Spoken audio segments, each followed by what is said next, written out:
Olá, eu sou Edson Gomes do canal Professor Edson Gomes e hoje vamos conversar no tema livre sobre violência contra profissionais de enfermagem. Ao término deste vídeo você será capaz de identificar as formas de violência e tomar decisões sobre o que fazer. No Enfermagem News nós temos divulgado constantemente diversos casos de violência.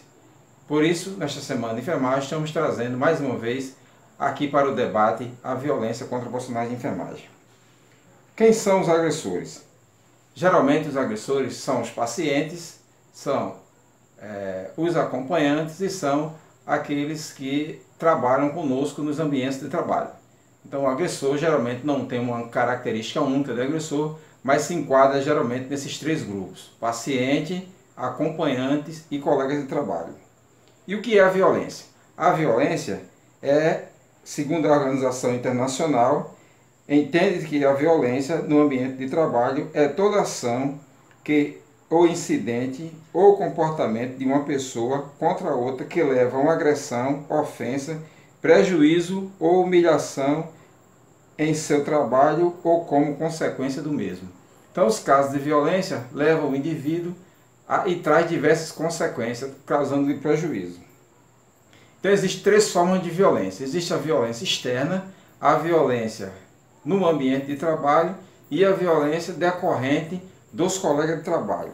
A violência externa é aquela que é provocada por alguém que pertence ao ambiente externo do trabalho. E aí você tem, por exemplo, as unidades de saúde que são incrustadas em meios à periferia, onde há um grande consumo de álcool e droga e às vezes o profissional está susceptível à violência. Há também outro tipo de violência, que é a violência do ambiente de trabalho.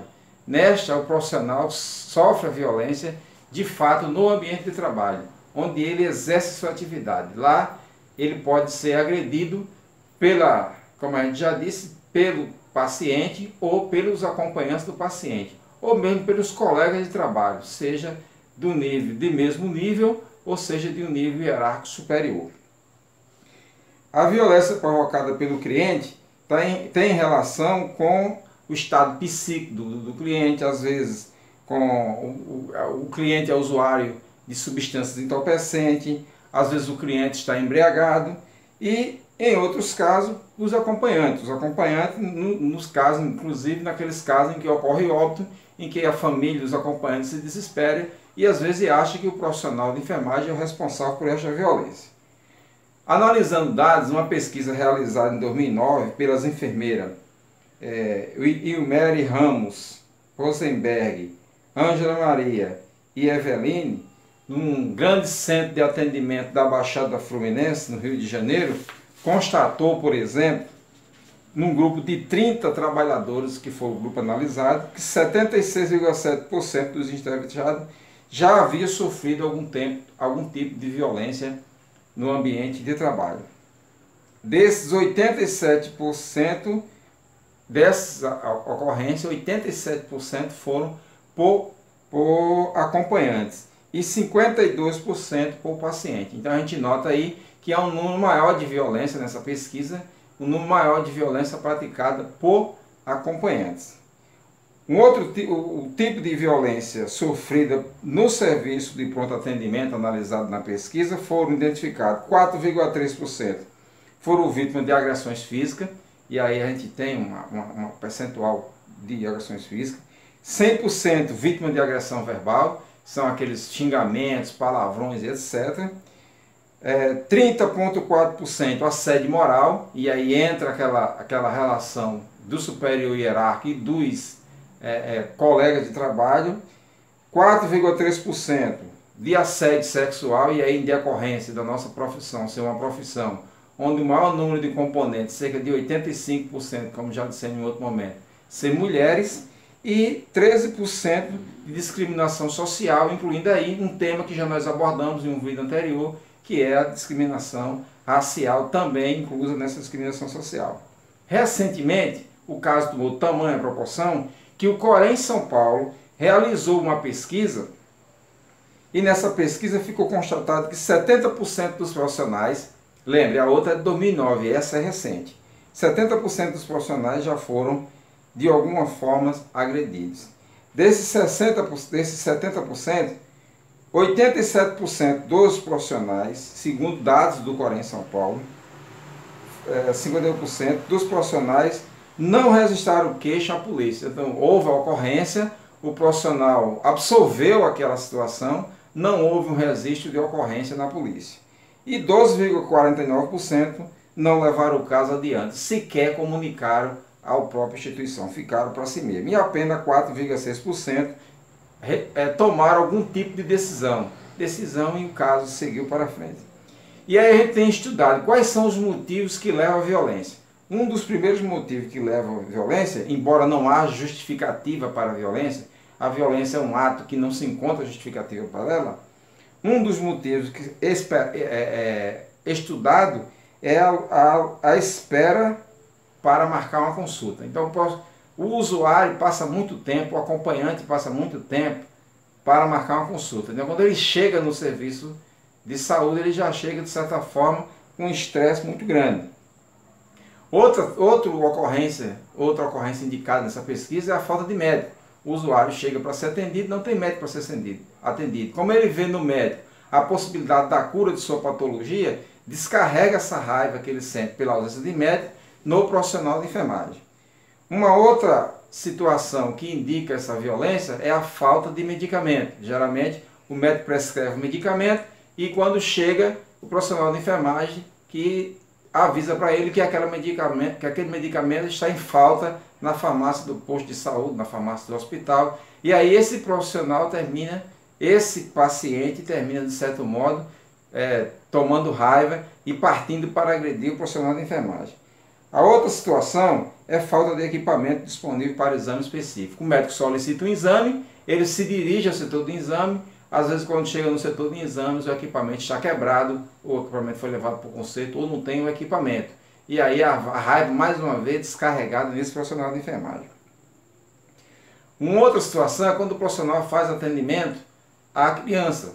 Então a criança começa a chorar e os pais dessa criança, o acompanhante dessa criança, se desesperam e muitas vezes partem para a violência contra os profissionais de enfermagem. Uma outra situação é a proibição de acompanhantes. Tem causado diversos problemas. Então, o profissional de enfermagem diz, olha, não pode ir com o acompanhante. E a pessoa que está fazendo o acompanhamento, nesse momento o acompanhante fica esbravecido e parte para cima do profissional de enfermagem com determinada violência. E aí, uma outra situação é a demora no atendimento. Então, o usuário chega com seu acompanhante e passa determinado tempo, além daquele tempo que ele espera de atendimento, aguardando. E muitas vezes a culpa não é do profissional de enfermagem, e na maioria das vezes não é, essa culpa termina sendo do médico, termina sendo igual ao serviço que não tem médico disponível, e aí o profissional de enfermagem termina também recebendo a descarga desse atendimento. Uma das causas que tem provocado muita violência é a questão da classificação de risco. E aí eu sempre costumo dizer que precisa se repensar essa classificação de risco, porque quando o profissional de enfermagem barra o usuário, barra o acompanhante do usuário, termina sobrando para ele aquela situação de raiva pelo não atendimento que o usuário não vai ter. Então, essa pesquisa também apontou diversos tipos de agressões. As agressões mais comuns são as agressões psicológicas, geralmente com xingamentos, palavras de baixo calão e etc. Mas também temos as ofensas verbais, os xingamentos, as ameaças são comuns, né? Em diversos casos você tem casos de ameaça em que o profissional às vezes tem que sair do hospital acompanhado por outra pessoa, porque muitas das vezes o agressor se encontra do lado de fora aguardando, tá? E dessas agressões você também tem as agressões físicas, arranhões, né, foram citados, roupas rasgadas é muito comum nas agressões, tá? Esganadura, recentemente aqui na Paraíba nós tivemos um caso, lá no interior de Serraria, uma enfermeira houve uma tentativa de esganamento da enfermeira pelo diretor do hospital, porque ela se recusou a fazer uma medicação a qual não estava prescrita. Então você veja a que ponto chegamos. E socos e pontapés, que muitas vezes provoca fratura de face, fratura de úmero, fratura de pé, de braço, de dedo, por aí vai, tá certo? E alguns casos também foram relatados, casos de mordidas. Mas você, profissional de enfermagem, ao se deparar com a situação de violência, o que fazer e aonde? Então aqui nós vamos dar algumas dicas para que você possa tomar decisões conscientes do que fazer. A primeira dica, quando você sofreu uma agressão, é você fazer o registro na própria empresa onde você trabalha, no hospital. Vai lá no livro de ocorrência, do seu plantão, faz lá o seu registro da ocorrência de violência. Depois, escreve, faz um ofício, tá? Faz um ofício e comunica isso diretamente à diretoria do hospital. Tá? E não deixa de fazer isso. Outra situação é fazer um boletim de ocorrência. Sai do plantão, ou acompanhado por alguém, num carro do hospital, e vai até uma delegacia mais próxima e faça um boletim de ocorrência.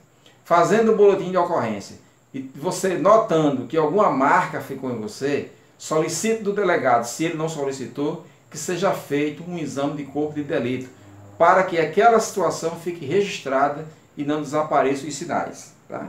E aí uma outra situação é notificar o Conselho de Enfermagem de sua região de que você sofreu uma agressão física. Primeiro, porque você, informando ao Conselho, ele vai poder criar um banco de dados de agressões, que tipo de agressões, para poder desenvolver políticas públicas, né, políticas públicas de enfermagem, para que essa agressão seja banida. Segundo, porque ao denunciar, relatar isso para o Conselho, algumas medidas poderão ser tomadas, junto à direção do hospital, junto à RT do hospital, junto às coordenações, para que o problema seja solucionado, porque às vezes é um problema de falta de segurança no ambiente de trabalho.